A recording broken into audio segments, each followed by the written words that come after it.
Fala pessoal, eu sou o Felipe, criador do mapa do FABR, e voltei hoje para falar com vocês sobre o que aconteceu nos jogos do fim de semana pelo Brasil. Foram apenas 4 joguinhos, uma rodada bem curta, mas tivemos bons jogos, jogos que deram para dar uma animada ali no final de semana. Mas antes de partir para o conteúdo, gostaria de pedir para vocês curtirem nosso vídeo, seguirem o canal, comentarem, compartilhar esse vídeo e os outros que nós já fizemos aqui no canal, porque tudo isso ajuda e muito o crescimento do mapa do FABR aqui no YouTube, para que cada vez mais pessoas nos conheçam.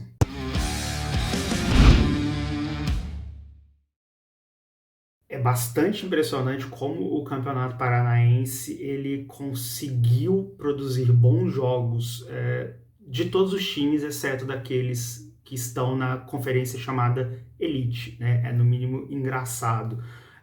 As partidas entre Guardian Saints, Curitiba Lions, Maringá Pirates, Londrina Bristolbacks e agora Cascavel Olympias e São Miguel Indians, todas foram muito boas. É lógico que o nível delas pode ser um pouco abaixo daquilo que a gente espera de futebol americano, né? Principalmente quando a pessoa está acostumada a ver muitos jogos de NFL, mas são jogos, no seu nível, jogos equilibrados, de times que se equilibram e conseguem fazer partidas muito boas para quem está assistindo, manter uma pessoa 3 horas numa live, assim, num jogo de futebol americano da NFL já não é fácil. E você conseguir fazer isso no FABR é mais difícil ainda. E tá acontecendo isso no Campeonato Paranaense. Tá legal de assistir os jogos são sempre bem dinâmicos, assim, geralmente decididos por pontuações mínimas, e não foi diferente nesse jogo do fim de semana. O Indians precisava da vitória, precisava vencer para forçar uma terceira partida e continuar na briga pelo título da Conferência Oeste e conseguir ir para os playoffs com uma seed melhor. Começou melhor, começou com a defesa massacrando o time de Cascavel, o ataque fez um touchdown, conseguiu fazer um field goal, abriu 10-0, só que ofensivamente o time parou a partir daí, né? Ainda conseguiu mais lá para frente fazer um field goal, mais um field goal, mas foi uma partida que de 1 ou 2 períodos bons do ataque e muitas falhas depois. E isso trouxe o Cascavel de volta para a partida. O Cascavel é um time que trouxe muita gente, principalmente do Foz do Iguaçu, uma galera muito experiente, principalmente ali em nome do Gazinho, né, que é o Marcos Eugênio Gazinho, e isso fez muita diferença. O time colocou a cabeça no lugar, se acalmou mais, errou bastante também, mas foi um time mais calmo, mais frio, empatou, fez um touchdown, um field goal, empatou um safety, né? Ali o jogo ficou 13-12, bem ali no finalzinho da partida, e ali naquele estouro, quase ali no finalzinho do quarto, o time virou com um field goal do Lucas Boeira, que foi o segundo dele na partida, e conseguiu o título, né? Sagrou-se campeão da Conferência Oeste, vai para os playoffs, o Indians vai também, mas vai pro wild card. E foi muito legal. Eu gosto muito de ver esses jogos em que eu não espero muita coisa e sou surpreendido com o resultado final, né? E tem sido assim no Paranaense, tem sido assim também em muitos jogos da SPFL, só que os jogos da SPFL eu vejo isso só depois, ali na terça-feira, quando saem os compactos. Então, agora vamos ficar de olho nos playoffs, tem os wild cards aí, do Paranaense, ainda tem jogo do Crocodiles? Não, do Paraná HP vs Spiders, fim de semana, tem Maringá Pirates, Londrina Bristolbacks também esse fim de semana, então tem muito Campeonato Paranaense, muitos jogos legais ainda para assistir. E se vocês quiserem, vão lá no canal da FPFA e confiram essa partida. Eles já devem ter lançado lá o vídeo técnico, né, só com as jogadas, com os snaps, mas tem a live também. A live dá para conferir mais detalhes, é tudo muito legal. Eu indico bastante vocês irem lá e assistir esses jogos. Agora, mudando de estado, vamos lá não, né? Vamos aqui para Minas Gerais, que é onde eu estou. Tivemos Juiz de Fora Imperadores e Tigres, e foi um jogo decepcionante para mim, porque não pelo fato do Imperadores ter ganhado, não, mas foi pelo fato do Tigres não ter entrado em campo. O time passou ali 3 quartos perdidos, não se encontravam, o ataque não funcionava, a defesa não funcionava 100%, e muito disso eu acho que a gente pode colocar na conta da contusão do Sagatti. O Sagatti é a referência do time, é o jogador bicampeão nacional pelo Galo, é um jogador que estava na seleção agora ali no Brasil Onças no começo do ano, é um dos melhores receivers do país e se machucou logo no primeiro snap. Não foi nem primeiro snap, foi no chute de retorno, ele acabou se machucando e algumas pessoas me disseram que na sideline dava para sentir isso, né, da dor da perda do cara. As pessoas ficavam falando, nossa, perdemos o Sagatti. Isso impacta mesmo, o psicológico no futebol americano faz muita diferença. Eu sou muito fã, assisto, sei lá, muito antes de futebol americano, basquete, e a gente sabe do impacto que tem quando um time perde a sua grande estrela. Pode ser o time que for. Se você perde, por exemplo, o Lakers perde um LeBron num jogo decisivo, principalmente de playoffs, o time vai ficar apático por um tempo e demora para se recompor. E lá, em ligas profissionais, você tem todo o acompanhamento e você tem uma forma, você tem uma CT, pessoas especializadas para te trazer de volta. A gente sabe que essa não é a realidade do FABR. Então o time demorou muito para engrenar e quando engrenou já não dava mais tempo. O Imperador, isso não tem nada a ver com isso, estabeleceu muito bem, mas muito bem mesmo o seu jogo corrido, ali com o Bruno Godinho, que jogou pouco até porque teve uma contusão no meio da partida, mas o Caio Franklin foi, assim, um puta de um jogador nessa partida, foi ali o grande foco, né, do ataque do Imperadores. Além dele também teve o Sombra, que fez ótimas jogadas, tanto recebendo quanto correndo. E teve o Eric, se eu não me engano, me desculpa, acho que esse é o nome, o Eric, que é um jovem, né, mas bem alto, bem grande, e que já foi da seleção mineira de futebol americano. Então, o jogo corrido do Imperador está bem estabelecido, pegou uma DL mais forte, mais experiente do que a do Golden Lions, sofreu um pouco ali, marcou menos pontos, né, isso era esperado, mas o ataque aéreo ainda precisa se desenvolver melhor. O ataque aéreo precisa, assim, o QB, o Marquinhos, é a primeira temporada dele, ele era um wide receiver, acho que era um wide receiver, e agora é quarterback. Então ele ainda está começando na posição, é um QB novato. Então, mas precisa melhorar bastante. Foi pouco acionado o jogo aéreo.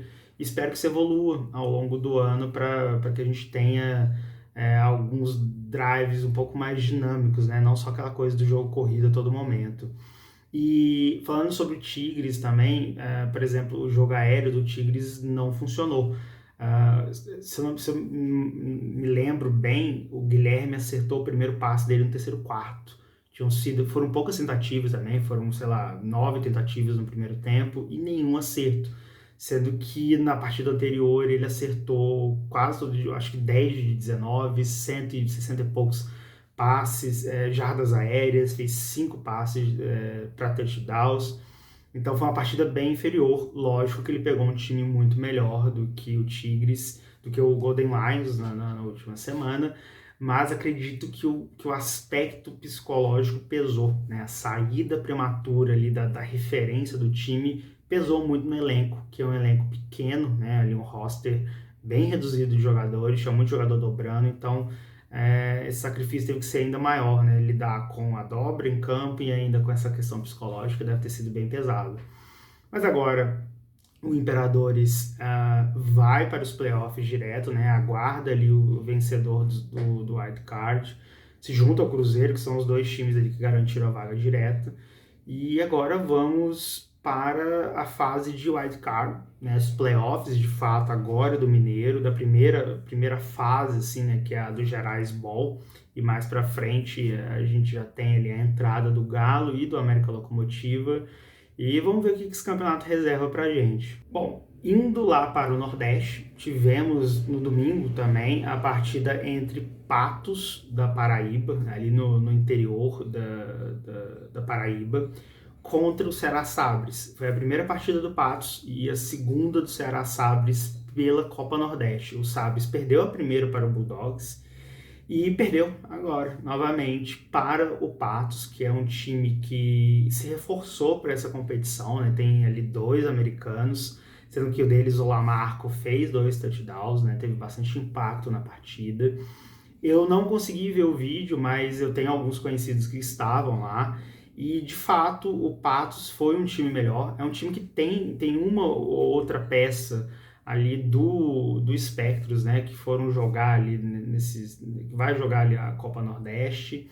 Mas é um time mais organizado, é um time que tem jogadores já com uma certa experiência, ou que vieram ali do Tropa, São Bento, alguns que já passaram pelo Spectros, coisa e tal, e dominou a partida, dominou assim, o jogo como um todo, e agora espera, né? Ali vai ter uma segunda partida ainda, se eu não me engano, contra o Bulldogs, eu acho, e para definir se vai para a final, Bulldogs ou Patos contra o Jangadeiros, que já está na final da Copa Nordeste, só esperando o seu adversário.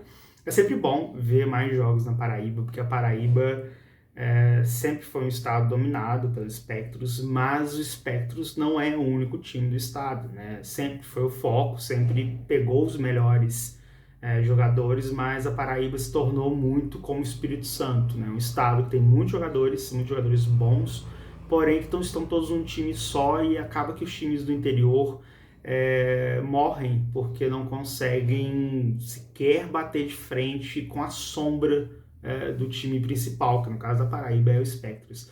Então eu fico bastante feliz em ver um time em Patos, que é uma cidade próxima de onde meu pai nasceu, lá na Paraíba. E, bom, agora no segundo semestre tem o São Bento Snakes também. O Patos não vai disputar a BFA, mas o São Bento Snakes vai. E acredito que alguns jogadores devem ir para lá, né? Deve ter esse intercâmbio. E que venham mais jogos, mais times na Paraíba, mais times no interior do Nordeste também. E vamos esperar agora para ver como é que vai ser essa final da Copa Nordeste. Para finalizar, tivemos a estreia do Brasileirão de Futebol Americano, o campeonato nacional organizado pela Confederação Brasileira de Futebol Americano, a CBFA.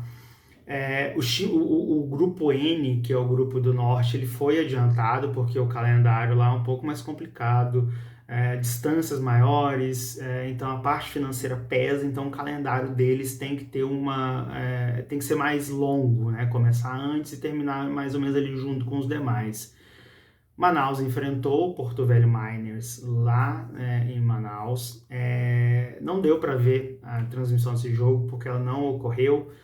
O jogo começou com atraso, porque choveu antes, apagou pintura, mas eu consegui ver os vídeos que o Manaus me enviou. Eles me enviaram os vídeos, né, ali de snap por snap, mas deu para ver um Manaus bem organizado. É um time que se reforçou em quantidade pouco, foram poucos reforços, né, no time, com destaque ali pro Billy, que veio do Blackhawks, o El Garcia, pro QB, que agora me fugiu o nome, deixa eu ler aqui, o Julio Vasquez, que veio do México, assim como o head coach, e, se eu não me engano, acho que é um DL ou um OL, que também é mexicano, e contratações, assim, chegadas pontuais de times ali do Amazonas mesmo, né, que vieram jogadores do Cavaliers, jogadores que eram do antigo North Lions, que já estão no Manaus há mais algum tempo, e é uma base muito boa. O time trouxe peças pontuais de grandes times do Sul, Sudeste, e conseguiu montar uma base boa. Antes que eu esqueça, citar também o Felipe Eric, o Minitron, né, que veio do Valles, wide receiver, e o Shake, linebacker que estava no Galo aqui agora, tá? Só esse parênteses. Conseguiu trazer esses jogadores pontuais, juntar eles ao elenco ali de Manaus, né? O melhor que Manaus tem para oferecer. E tem um time legal de se ver, um time organizado. E enfrentou o Miners, que é um time novo, um time que jogou pouco na sua história, né? Começou a jogar de fato full pads ali um pouco antes da pandemia, então esse começo ele prejudica bastante, mas é um time muito organizado, muito mais organizado que, assim, sendo bem sincero, a maioria dos times do Sul-Sudeste que é, estão em distâncias menores um do outro e ainda assim conseguem fazer bobeira. Então, o Miners é um time novo em campo, precisa melhorar tudo basicamente. Assim, isso é normal em um time jovem isso acontecer, mas nem de longe fez um jogo feio. Não fez um jogo, perdeu ali por 41-0, sim, é um placar elástico, ok, mas não foi um jogo feio. Não foi como ver um Golden Lions, por exemplo, em campo.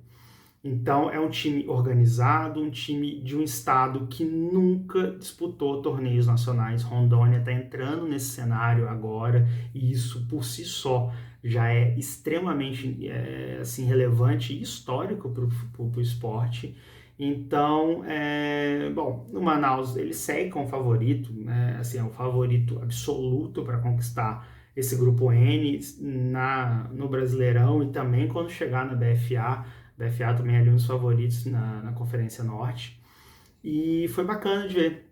Gostei da organização do Brasileirão. Eu falei isso nos stories ontem, que a organização ali por trás, né, da comunicação do Brasileirão foi ótima. A gente teve release pré-jogo com escala de arbitragem, escalação dos dois times completa, posição, nome completo, apelido, número, tudo certinho. Isso antes do jogo, isso é muito raro. Depois do jogo, pouco tempo, poucas horas depois do jogo, tivemos ali o release da partida, contando como que foi, com súmula, com fotos e com tudo que você precisa para fazer uma comunicação, né, que os veículos de imprensa precisam. Então, é um padrão da SPFL, a equipe do Brasileirão de comunicação é a mesma da SPFL ali, comandada pelo Rodrigo Nascimento. E, bom, isso é animador. Espero que continue o campeonato inteiro nessa pegada e que possa melhorar ainda mais, né? Assim, percalços vão acontecer, né? FABR é assim. Às vezes a gente planeja alguma coisa e não dá certo, mas a gente tem que ter plano B para tudo. Então, gostei bastante da estreia. Manaus é um time que a gente precisa ficar de olho, porque vai chegar nos playoffs nacionais nos dois torneios e vai dar trabalho nos dois torneios. Então, vamos ficar de olho. É isso. Bem curtinho, na verdade o vídeo não tá curto, o vídeo tá bem longo, porque como são só 4 jogos, eu resolvi falar um pouquinho mais, não ser tão resumido nos comentários. E mais uma vez, eu não vou colocar vídeos, porque tá dando muito trabalho ficar editando vídeo, eu não sou bom nisso, então vamos ficar aqui com só eu no meu rostinho aqui, algumas coisinhas que eu vou colocar, como placar. Vou tentar colocar pontuadores também em alguma das laterais, para ter mais informações, né, de como que foi a partida. Mas é isso. Espero que vocês tenham gostado de mais esse conteúdo. Me critiquem se eu falei alguma merda, né? Porque é sempre bom, isso sempre dá engajamento também, isso é importante. É, mas é isso. Não se esqueçam de se inscrever no canal, curtir esse vídeo, compartilhar com todo mundo. E vejo vocês na próxima. Tchau, tchau.